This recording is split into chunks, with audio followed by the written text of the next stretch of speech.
Ever wondered what it takes to survive not one, not two, but three shipwrecks?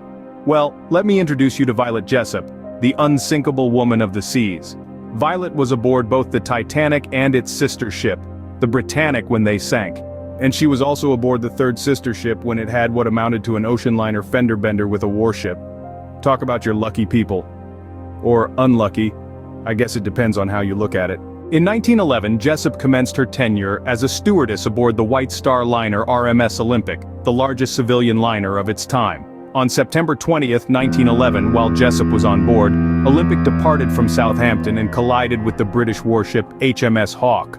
Fortunately, there were no casualties, and despite sustaining damage, the ship managed to return to port without sinking. Interestingly, Jessop chose not to elaborate on this collision in her memoirs. Her service on Olympic continued until April 1912, when she was transferred to the sister ship Titanic. On April 10, 1912, at the age of 24, Jessop embarked on the RMS Titanic as a stewardess. Just 4 days later, everyone knows what happens next, right? Iceberg, disaster, a movie where Leo doesn't quite fit on that door. In her memoirs, Jessop recounted being summoned on deck to set an example for non-English speakers who couldn't understand the instructions. She witnessed the crew loading the lifeboats and was eventually directed to board Lifeboat 16. While being lowered, a Titanic officer entrusted her with caring for a baby. The following morning, Jessop and the other survivors were rescued by the RMS Carpathia and reached New York City on April 18th. During the Carpathia voyage, a woman, likely the baby's mother, abruptly took the child from Jessop's arms and fled in tears without explanation. Upon arriving in New York City, Jessop eventually returned to Southampton. Now this would be an epic story on its own. Violet probably thought, been there, done that, got the life jacket. But no, there's more. During the First World War, the Titanic's other sister ship, the Britannic, had been converted to a hospital ship and was in the Aegean Sea on medical duty, when on November 21, 1916, it struck a mine and sank. Guess who was on board serving as a stewardess for the British Red Cross? As Britannic descended, Violet and fellow passengers faced a perilous situation when the ship's propellers threatened their lifeboats, shredding those in their path. To evade this danger, she was forced to leap from her lifeboat, sustaining a severe head injury but ultimately surviving. In her memoirs, she vividly recounted the haunting sight of Britannic's descent.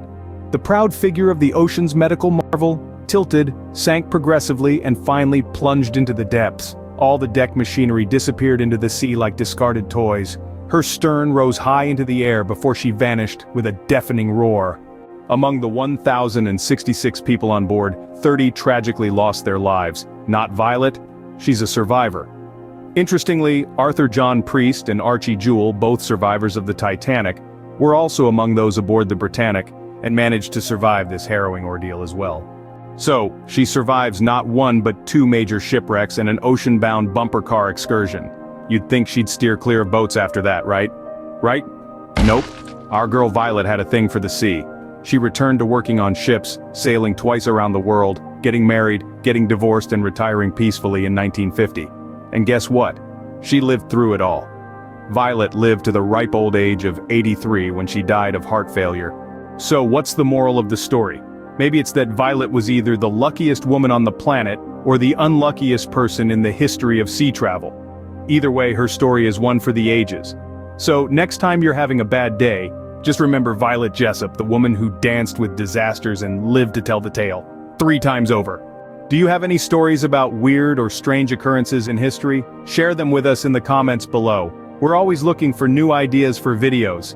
And hey, if you enjoyed this journey through Violet's wild adventures, don't forget to like, comment, and subscribe. It really helps us with the YouTube thingy. Until next time.